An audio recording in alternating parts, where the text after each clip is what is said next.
something bad to us, we are going to do things to you that have never been done before.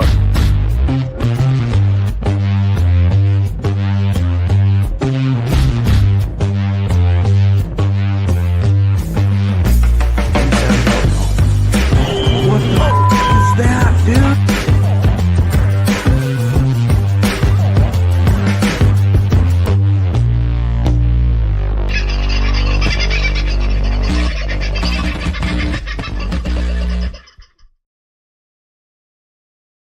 Hey folks, how you going? Hope you're doing all right for a Monday, isn't it? Well, January the 6th, here in Australia at least, and it has ticked over January 6th in the US. It's still very early in the morning there. It is going to be a very, very big day for Donald Trump. Today, of course, is the day where they ratify the Electoral College votes, and he has won in a landslide. And in fact, some late news out of Colorado, a district in Colorado that had been disputing the vote, the Democrats had been disputing the vote there. There has been an announcement in that case, and it has not worked well for the Democrats. It's actually worked out much better for the Republicans in that case, and the seat has flipped to the Republicans. So Democrats can't win an election or a court case by the sound of it, at least not at the moment. You'd almost go so far as to suggest they don't have control of the courts anymore, wouldn't you? I know that's a big leap, a very big leap. So maybe what we could say is they don't have control of all the courts anymore. But who knows? We'll wait and see. The next 12 hours or so should be very telling. And when you wake up tomorrow morning, will have either gone off without a hiccup, as I suspect it could. The vote's ratified, Trump moves forward. They haven't been able to kill him yet. That just means that they're going to keep trying. However, an interesting thing was put to me over the weekend regarding the assassination list, if you like. And, of course, Donald Trump will be a target on any Democrat assassination list, but he would be the hardest target to get, and they would have others. And one of the significant other targets that could essentially be assassinated and have a huge impact on the Trump administration going forward is Robert F. Kennedy. Now, he has flagged already some very worrying things that he is going to make law after January the 20th, things that will expose the illegalities that his fellow Democrats were in up to their necks during the spicy flu season a few years back, and in many, many other areas. He has flagged huge cuts in the health system while putting up great benefits. It'll be interesting to see how he can do that, and I'm sure he will do that, because he's not one to say I'm going to do something and not do it. If they were to take out him, it would be a phenomenal blow to the Trump administration. It would also be another national day of mourning, a huge shock to the administration going in.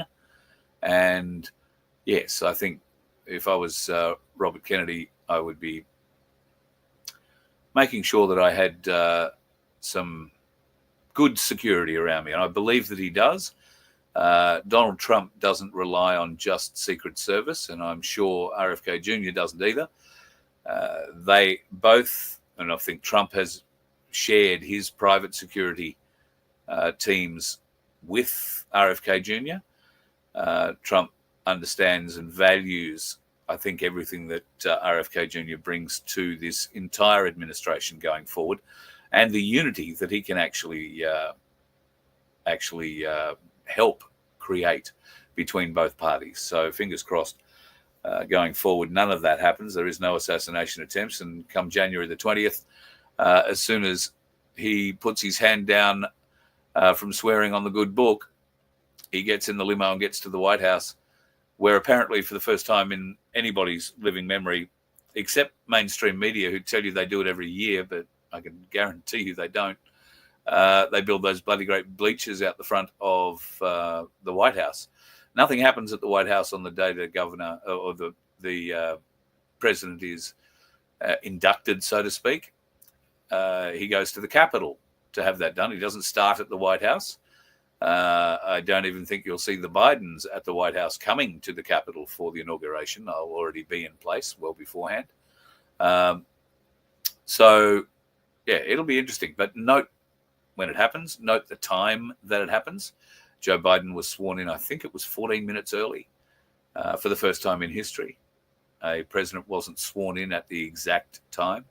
And it does need to be an exact time swearing in. So I'm wondering whether or not Trump will be inaugurated 17 minutes early now, or he'll go back to the original time. Well, I guess we'll just have to wait and see. And does it mean anything? Who the hell knows? Got to say hello to a few people who have bounded in. I'm sorry for the late notice for the show tonight. Been out doing things and haven't really got a great deal prepared for you tonight, but we'll have a few things to talk about. Paul was first in the house. Good on you, mate. Well done. Hello, Lisa. Connie, I hope, are you still in Thailand or are you back home now? Hope you and Alan had a wonderful trip seeing your boy over there. So great stuff. Harm, hope you are well, brother. And love to Ebby. I'm sure she's at your feet doing all the good things that she does. Zippy, Andrew Smith, nice to have you in. The Zabanator is in the house. Macca and Andrew, Peg's in the place. Or Peg's place is in the place. And so is Margot Pratt. Speaking of Margot's, I spoke today with Margie Sedgman, who has asked me to thank everybody who prayed for her health over the last few months. Things are improving there. She's not through it yet completely, but things have taken a huge improvement. Particularly, I really don't think we would have had Margie if she hadn't smuggled in ivermectin and fenbendazole into her hospital and was dosing herself all the way through this. She is recovering from a couple of different types of cancer and some surgeries that were more bone related than anything else, and or hip related. And I've got to say, she is sounding fighting fit. And she said today she would just like to thank everybody who held her in their prayers over the last month. And please keep doing it, because we're not through the woods yet. But she is certainly much better than I've heard her in a long, long time. Vape King, got a new name in the house. Arthur Dunger, another one. We'll keep an eye. Ads, nice to have you in. Pete's in the place from Pinnaroo. Dusty, nice to have you in town. Norman Lee Smith Music. That's yes, a very long name. Shane O'Brien's in the house. Good to have you, mate. And Aussie Sue, God love you. Hope things are going well in your part of the world. And I guess it's a little warm up your way, isn't it always? All right, let's get into it and have a little bit of a look at some of the things that have been going on around about the place. There obviously has been a great deal of concern about illegal immigration in America. The border has been wide open now for some time, and it seems like any law enforcement agency in that country that could do something about it really wasn't interested, or if they were interested in doing something about it, were actively being stopped by other agencies of the American government. It seems that may have changed a little bit. The FBI has found 150 homemade bombs at a Virginia home. It's one of the largest seizures they've ever made. Now, I don't know, 150 homemade bombs in Virginia, which is very close to Washington, D.C. We are, and we're going to talk further about drones shortly, but now we have 150 bombs just in Virginia, and we've got drones flying up and down the east coast of America at will and unhindered, which seems most interesting. There has also been a lot of discussions, and the Sean Ryan show has had an email delivered to it in the hours leading up, or the day, I think it was New Year's Day, with a request not to release the name or the email until New Year's Day. That happened, or that email was sent by the guy that drove the Cybertruck to the Trump International Hotel, then apparently shot himself, and his improvised explosive device, which was some explosives apparently and some fireworks, set off. This email that they've received is highly significant because it is from a veteran, a serving member of the Special Forces involved with drones.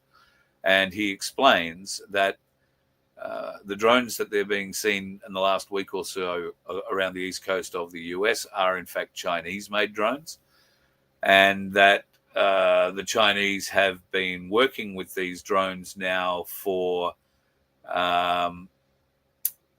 many years. The Americans and the Chinese are the only ones that actually have access to this kind of drone technology. And he goes on to say that the power systems for this kind of drone technology is gravitic power, so anti-gravity engines, if you like, running these drones. It was also pointed out to me that UFO is in fact the wrong term for anything that is running a gravitic drive. These things aren't flying. They are in no way aerodynamic. It's a very good point. I hadn't really thought of it before, but they are in no way able to fly. If a strong wind went over their surfaces, they are not going to generate lift. So I thought that was just an interesting point that is probably lost on many people.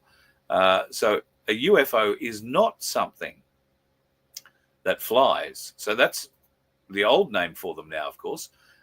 These days, I think they're known as unexplained phenomena. UPO, UOP, UFP, flying phenomena. So it's still using fly, UFP, UAP. Aerial phenomena, not saying flying, aerial. That's what they are, UAP. Anyway, keep an eye out.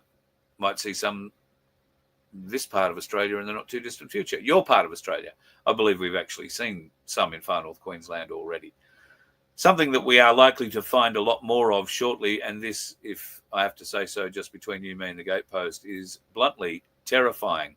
The Office of Gene Technology Regulator in Australia is reviewing an application to release genetically modified mosquitoes to help prevent dengue outbreaks in Queensland. Dengue fever. Okay. All right. I will admit that there is potential for some dengue fever in the far northern parts of Queensland. I predict we're going to see a lot more dengue fever. And dengue is quite nasty. They could have bred mosquitoes with their GMO technology to spread Ross River, but that'll just make a bunch of really sore, tired people angrier. Dengue fever. Wow. Have you ever known dengue fever to be a real thing here in Australia? Ever? I could be wrong. I don't live up in the far north and never have. So there's a possibility, of course, that there is a lot of dengue fever around, but I would have thought we'd hear more about it. And dengue isn't known really as an Australian disease, I wouldn't have thought. It's, well, known for other areas, should I say. Have you ever wondered why Boeing are in so much shit at the moment? And in fact, I saw a bunch of lies come out over the weekend that Tesla, Elon Musk in particular, bought Boeing over the weekend. Don't believe everything you see or read, people. So it's been revealed that Boeing's preference for low-paid software developers in India to write software for the Boeing 737 MAX aircraft has led to the various security vulnerabilities that have been found and glitches in the software, which have caused basically the whole 737 MAX aircraft series to be grounded. All the aircraft are on the ground, not flying anywhere. Now, while the average salary for an engineer in Washington, where the Boeing group is headquartered, is about $55 an hour, it was revealed that those who are preparing the software, the most intricate software in an aircraft for Boeing in India, were outsourcing the work for a fee of about $9 an hour, after the company's engineering and IT staff in the US were largely laid off as a result of corporate austerity measures, causing many problems with the flights. Yeah, reckon? How many airlines, including a couple here in Australia, who've bought 737 Maxes and cannot fly them? They can't even be flown back to Boeing in America. And yet somebody signs off on all this. And I've got to say, the Qantas fleet would have been signed off on by that dribbly little prick Alan Joyce, who got, what was it, a $22 or $26 million payout, golden handshake, when he left Qantas, except they held half of it based on, well, they held a great deal of it. It might have been more than half of it, based on share prices and some of the bad publicity that Qantas got after he left the job, and some of the things that were discovered. What we haven't heard is how much of it they kept, or did they wind up giving it all to him anyway? Did he take them to court to get it? That's all been kept very quiet indeed. So if you know anything about that, please let me know. Carl@vofhq.com is the way to go. Also, if you know a nurse or a doctor who have been on the side of jabbing all the way through, and they are familiar with Dr. William Bay and his particular battle, I would be very interested in getting their thoughts anonymously. I understand a lot of people in the medical industry these days don't want to come out and be seen or speak openly. They still fear for their jobs, and that's quite understandable. However, the decision that was handed down in the Supreme Court in favour of Dr. William Bay to not just reinstate him as a doctor, but to retrospectively have him relisted from the same date that they delisted him, which was one great thing, but obviously what followed was even better. That means that he had to be back paid from that date, and I think there will be some considerable earnings to be made going forward, because he will sue them because of his future earning capacity, which has been basically taken away. He cannot probably act as a doctor in a hospital any further. So be interesting to see and hear how that progresses over the next little while. I think Billy Bay is a very, very strong and empowering man. If you have some doubts about your position in the health industry, then watch and have a look at Dr. William Bay's website. There is a lot of information there for everybody who may have been keeping their mouth shut, not telling people what they really wanted to tell them for fear of retribution coming through your job. Well, the findings that the court brought down in Billy Bay's case really mean that there is no current argument that APRA can put forward that will be accepted in a court, because they put them all forward against Billy and they lost them all badly. So encourage those friends, those family who might be hovering and worried about protecting their job to speak out now. All right? Even at work, you are protected.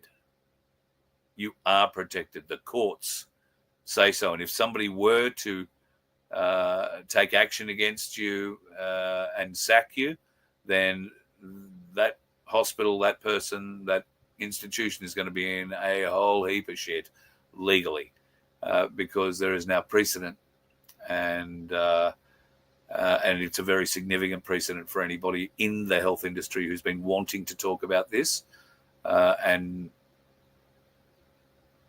have felt hamstringed.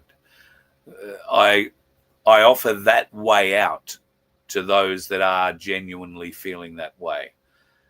For those that knew what was going on, knew that what was happening was bad, well, yes, you still have that path as well, but I don't think your soul is going to come back.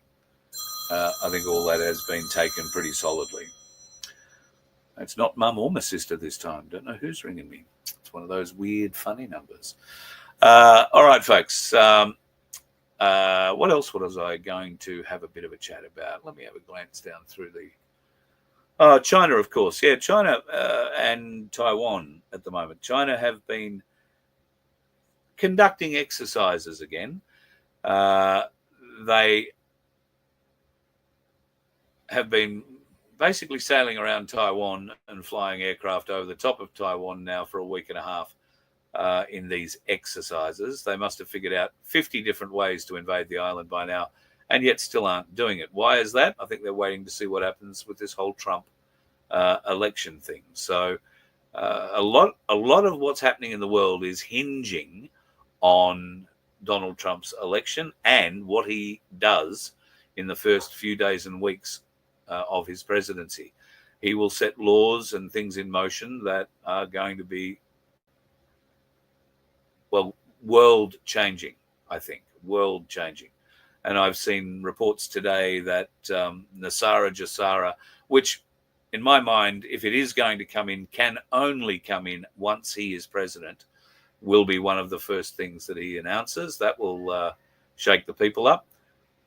Will there be 10 days of darkness? It sort of goes against all the flavors and all the stories of the 10 days of darkness we've heard prior to this year. But look, anything's possible, I suppose. If you're going to get in now, you're going to get in. I think, well, let's get past tonight, tomorrow, and make sure that he is actually ratified. Otherwise, there'll be a whole different bunch of stuff to talk about tomorrow, mostly court cases, I suspect, which would certainly have a little bit of interest, but yeah, not much. How did Dutton amass a $300 million fortune? Agate Master, that is a very good question. His last job was, well, he's been in government for I don't know how many years now, a very long time. But I also know that, didn't he own a pig farm at one stage? Or is that Paul Keating that owned the pig farm?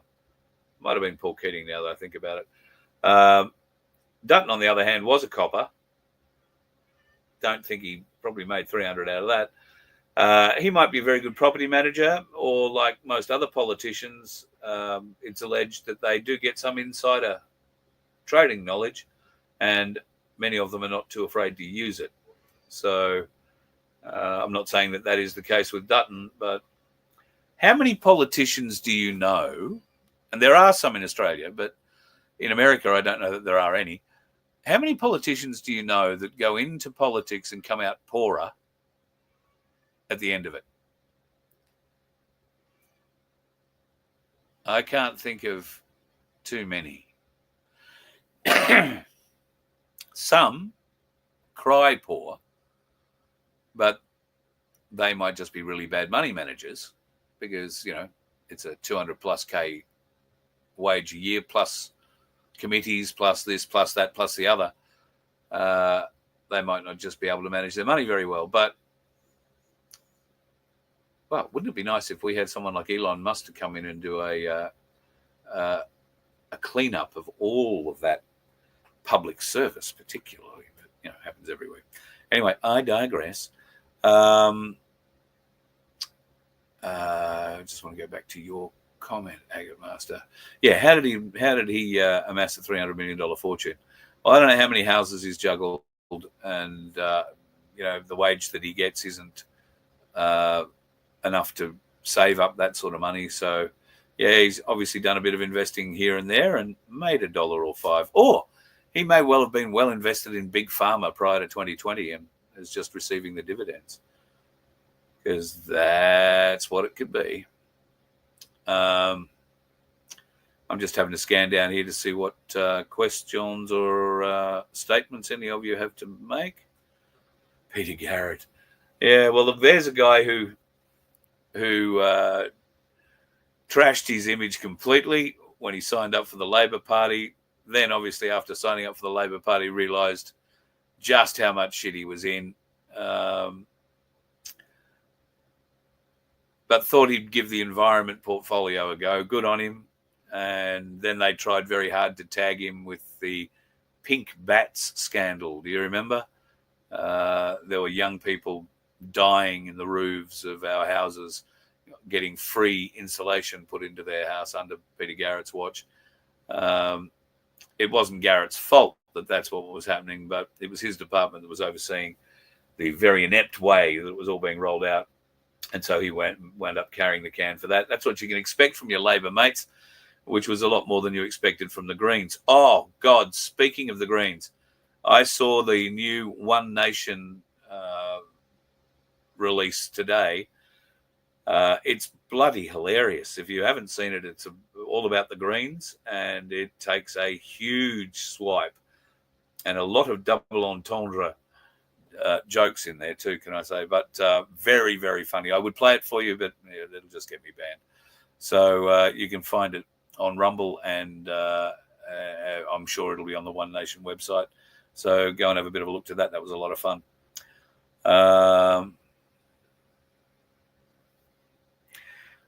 Pegs. Now, Manus Island Surveillance Company got $500 million that doesn't have a bit to do with.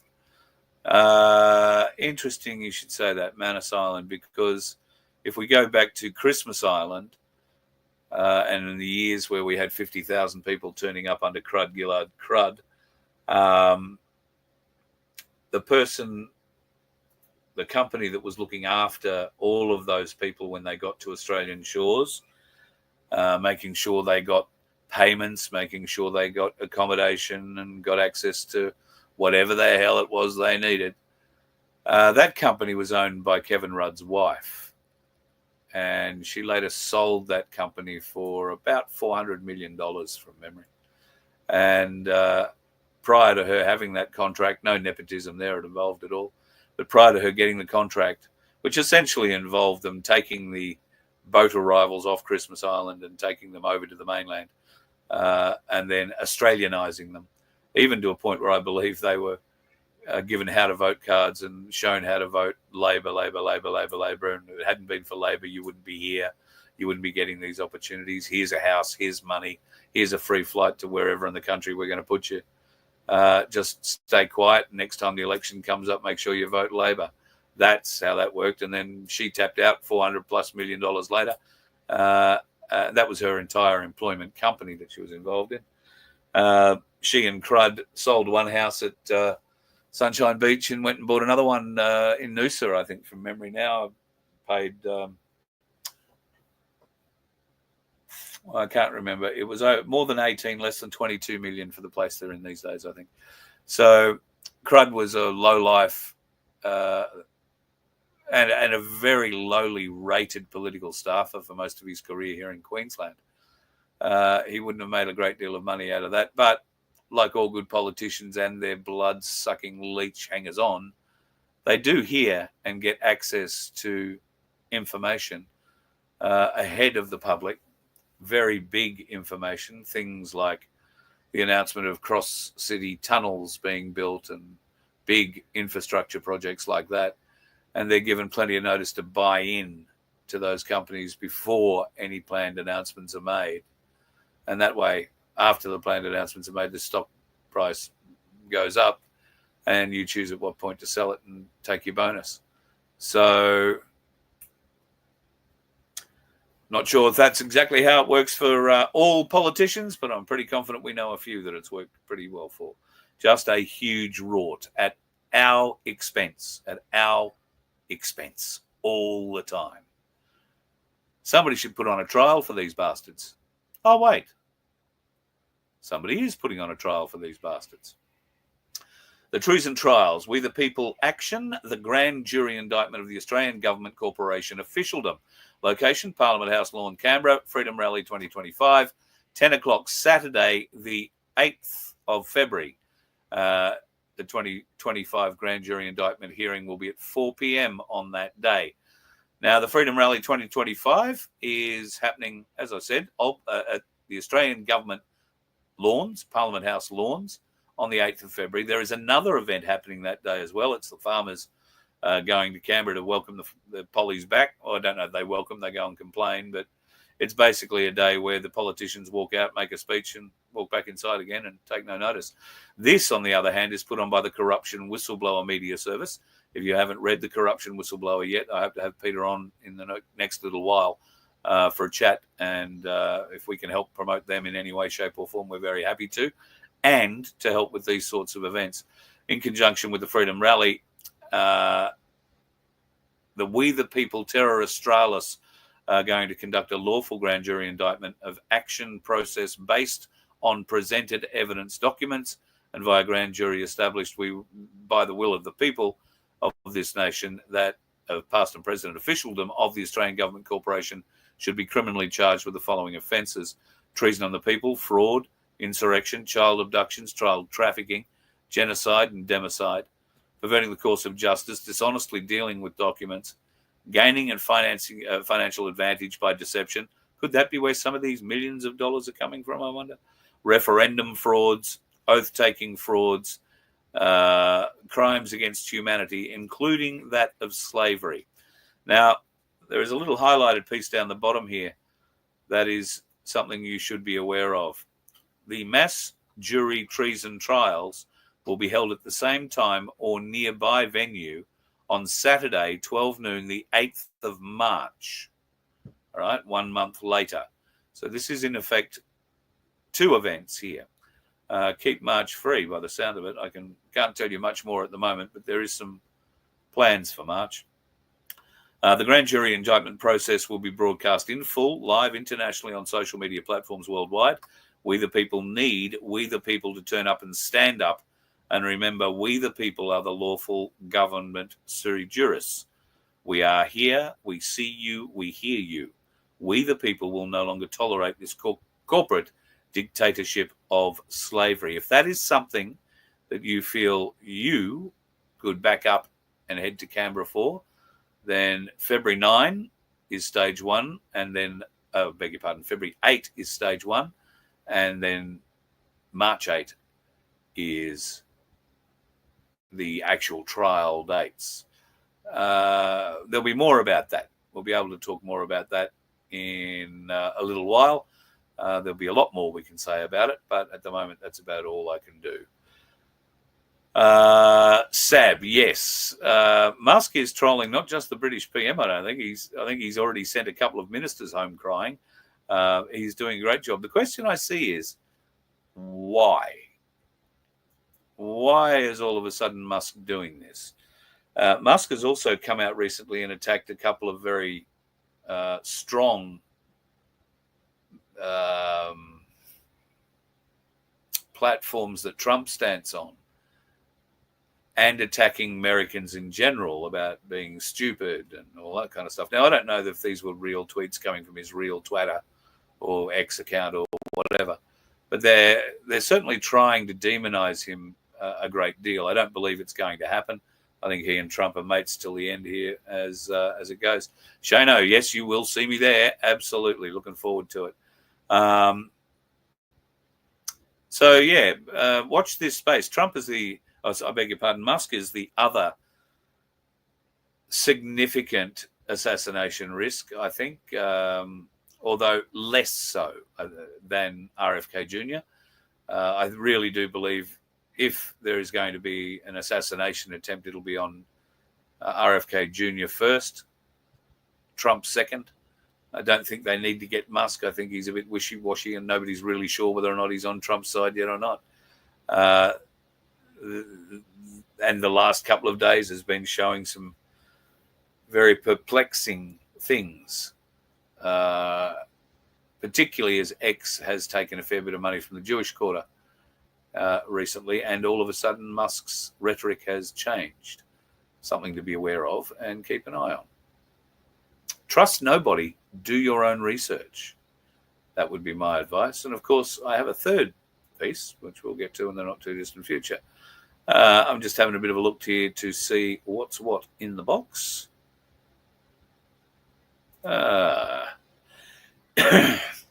Rory Armon resigned, charged with 7 acts of kiddie fiddling with a 13-year-old boy. Well, if he's been allegedly charged with those crimes, God help him. God help us all, because they're the kind of people we've all managed to elect or select. I don't think we elect them. I think they are selected, as the old saying says. It has to stop. And the only way that is ever going to stop is if we stop it. The people stop it. That is the biggest issue we have. And for the people to stop it, we have to stand up. We have to unite. We have to put egos to one side and come with a plan that's best for all rather than just best for some. If we can put our own personal wants, desires aside and put as much energy into helping others, then our wants and desires will be well satisfied. So consider heading to Canberra, February the 8th, the big farmers rally there, but then there will be also the treason rally as well. And if you can't make that one, consider 1 month later, the 8th of March, and see if you can't come to that one. Might want to bring a sleeping bag to that one, just between you, me, and the gatepost. If you are going to be on the roads coming down for all of that, folks, then just make sure you do it safely. I noticed the federal government are trying to bribe Queenslanders at the moment, and Queenslanders will gratefully accept the bribe, although it's not going to go very far, probably 2 or 3 kilometres if we're that lucky. $17.5 million has been dedicated to the Bruce Highway to fix it up. I might have that wrong. There might be $1 billion. If there's $17.5 billion, I'll stand corrected. But I think it's $17.5 million has been allocated to the entire Bruce Highway. I think they've spent $122 billion on about 8 kilometres of road from the border into Queensland. And so maybe there is a B in that 17. At any rate, it's not going to be enough. Have you ever driven the Bruce? There are so many dickhead drivers, but maybe it's not their driving ability that makes them the dickheads. Maybe it's the state of the roads, because you've got to avoid those potholes. They are car-destroying potholes, tyre-destroying, wheel-destroying potholes. So, and that is on one of our major freeways in this country. It is, in fact, part of Highway 1 that gets you around the country. So if you're planning on travelling on it, look out. There's going to be some roadworks, and look out. There are dickheads on it every friggin' day. You let one ant stand up to us, then they all might stand up. Those puny little ants outnumber us 100 to 1. And if they ever figure that out, there goes our way of life. It's not about food. It's about keeping those ants in line. That's why we're going back. Does anybody else want to stay? Let's rock!